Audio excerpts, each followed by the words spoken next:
Hey, everybody, and thank you for listening to the Kick Your Boots Up podcast. We're so excited you're here. Don't forget to hit that like button, subscribe, tell us how you feel about this episode, what you want to see more in the future. We'd love to get some guests on, so tell us all about it, but for sure, share it with your friends. Thank you for listening, and today's episode is a treat. I know I say that every week, but we don't have bad guests, so that's exactly what we're going to do. This is Mr. Mike Haverty. Mike, you don't need an introduction because your reputation precedes you. You are a legend in the industry, and you've paved the way. But something I just learned the other day, and exactly why you're on the podcast, is your rodeo roots go way back. And we're gonna dive really full into that in a little bit. But before we do, we got to know about you. So tell us about yourself. You grew up in Arizona. Grew up in Arizona till I was in junior high, and then we moved to Las Vegas. So I actually grew up in Las Vegas. Oh, see, I'm just learning that for the first time. I tell people I'm from Arizona and from Las Vegas also. You claim both, depending on the day, I guess. Depending on who I'm talking to. Absolutely. Okay, so you are a sales manager here at Justin Brands. Tell us about your experience there and how you got to become this new role. My first experience was with Wrangler Jeans. So I worked for Wrangler Jeans for about 18 years. Came to work for Justin. So I've been with Justin about 16, 17 years. Wow. And so I finally made it to manager. Finally. That's how many years it takes, right? Yes. 16, 17 years is the So good. I've got plenty of years in the industry. So, and that's good. You know, there's a lot of people in our industry that have as many or more years than I do. So.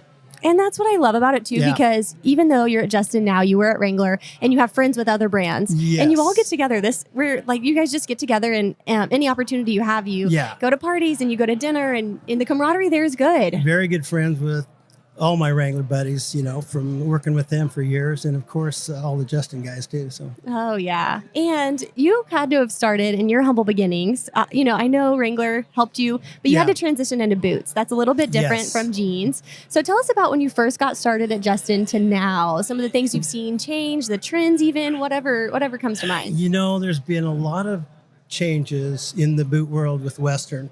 The main one's been the wide square toe. Ooh. So when I went to work for Justin, it was still ropers and our toes, Western toe, Western heel. And about 3 or 4 years into when I came into the Justin, wide square toe started becoming very popular. And now that's probably 75% of our business. Now you do see some things now trending back to maybe some our toes and some round toes and things like that. So I basically tell everybody that every toe is in right now. You don't have a toe that's really not acceptable right now. So I'll second that too, because even speaking with fashion influencers and getting their opinions on things, truly, Western is so cool. I mean, you walk down the streets of Nashville, everyone wants to be a cowboy. You walk down the streets of LA, everyone wants to be a cowboy. New York. I just left Los Angeles, and there's a lot of cowgirls and cowboys out in LA right now buying boots. And in the ladies' business, it's even more so. Fashion, a lot of tall boots right now, a lot of tall, colorful boots with Western toe, Western heel type looks. Oh, yeah. So, yeah, it's kind of fun to see how it's kind of graduated into multi-toes and multi-heels and things. So. Well, and I can't help but ask, out of all the toes, what's your personal favorite? Because you probably sell it the best because you love it. I'm still a wide square toe guy, but I just kind of, yes, I am. Just because they're hard to get off, and they're not off physically, but they're hard to get off my feet. I've recently gotten a couple of our cutter toe boots. Ooh. I love them. So there may be some additions to my boot selection in my closet. Yeah, my closet. That's what I was trying to think of. Well, you guys hear that? Mike Haverty might be changing his favorite boot style. That is going to be news right there. Which is so interesting, though, because a lot of people never got on board with the wide square. A lot of people want to stick to the traditional roper. And so I commend you for that. You know what? There's a feature to the wide square toe that people don't talk about, and that's your toes can move. So that's in important. a wide square toe, your toes can move. In a roper, they're kind of a little bit tighter. So there is a physical feature benefit that comes with the wide square toe. So Well, I know you didn't get on here to sell boots, even though I do appreciate you talking about them.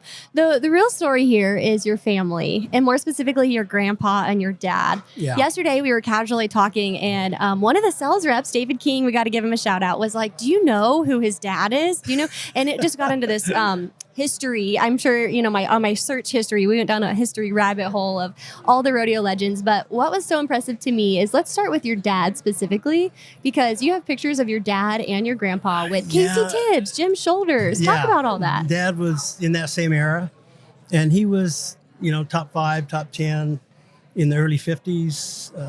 Madison Square Garden all-around saddle. I've got it in my garage.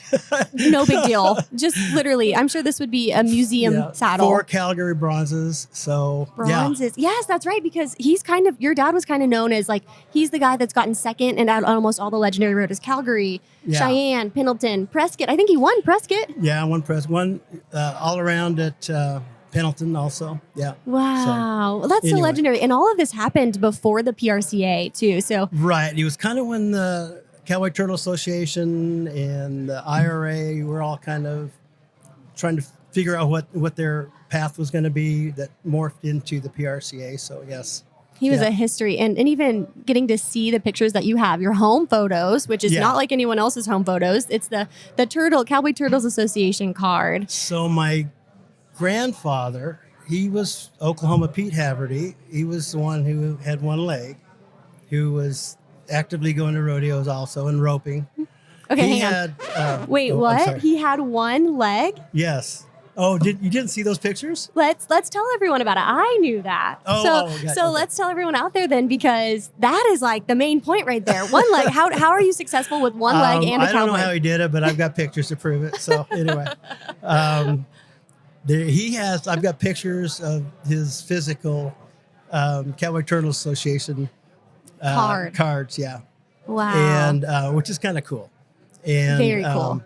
And then he was probably a great athlete that could only do it halfway, if that makes sense. Because of the one leg. Yeah. And I think you have to bust a myth too, because a lot of articles out there said that he had blood poisoning and that's why he lost his leg. Because back then in the 1800s, they didn't really know. So tell us what happened.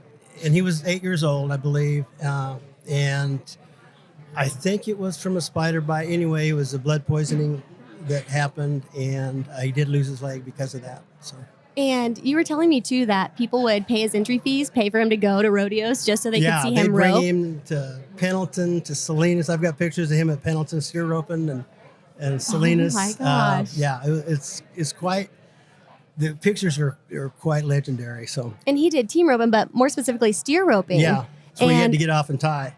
That's the thing. Like, so many people out there don't know what steer roping is. And think of calf roping, where they're small calves. Steers are big. You have to jerk them down. Back then also... Team roping wasn't a dolly deal. It was it was connected onto the saddle horn. So team roping back then, the header, when the healer heeled the steers, of course, he had to get off his horse and go tie the steer. Oh. So that's some of those pictures are him team roping. Okay, that was probably the confusion there. Yeah. Wow. But still, nonetheless, with one leg. I feel like... But the other one in Pendleton was a steer roping picture. So that humbles you a little bit, because a lot of people can't even do that with 2 legs. Yeah, absolutely. And I cry when I do something, I go, God, my grandfather, he did. Oh, yeah. My back hurts from picking up all these salesman sample bags. Yeah. But kind of going back to your dad a little bit, too, I know that he had his dad to look up to, first of all, because of the grit that he had with the one leg. But moving on to, like, the overall growing up being his son and knowing that he had a saddle from Madison Square Garden and he had all that experience with Casey Tibbs and Jim Shoulders, like I said, big legends. What's funny about him is and I think it was probably maybe that generation. So when he won a saddle, he didn't put it in his trophy case. He put it on a horse that he was roping or riding or training. And he won a saddle at Scottsdale. And I remember this distinctly because it had a huge deal on the back of it and a silver insignia about Scottsdale and Scottsdale Rodeo. Yeah. And that's the only thing that made it out of that. He took the silver off. Yes. And he put the saddle on one of his colts and, and used it. And they either using it as a roping set. So the saddle I have from Madison Square Garden, I had to get it oiled because it was used so much by Dad. As the all-around saddle from Madison Square Garden, he didn't even put it in the back. He put it on a horse's back and used it. And I had to get it all oiled up and redone just so the letters barely show up. Yeah. Have you ever reached out to any museums and asked, hey, do you want the saddle? What would it be like? Yeah, he was inducted into the Cowboy Hall of Fame in '94, I believe it was. And so at some point, it may end up there. I've talked to them to see if they said, they'd take it. And I did that last year. So they said, anytime you want to bring it by or bring it to us, we'll take it. So it may end up there at some point. Well, I know being an Okie, I loved touring those halls, and they do a good job. The Hall of Fame, Cowboy Hall of Fame does so good switching things out and making it new for everyone that goes there. So that's cool. But again, going back to your dad, he was an all-around, I think it's super important to say, 1951 all-around champion cowboy. Before the PRCA, his events were bareback riding, steer roping. He steer roping, calf roping. He didn't ride bulls, did he? Did he ride bulls? Every once in a while. Bull riding too. Yeah. We have a picture of him riding a bull at the Coliseum in LA. And that was the one picture that I think I showed you that, there's 100,000 people in that Coliseum. So it was before or after the Olympics, back in somewhere in the 50s, 51 or 52. But it's kind of an amazing photo because the background is the Coliseum, so. And iconic, and it'll never, you'll never get to recreate that again, for sure.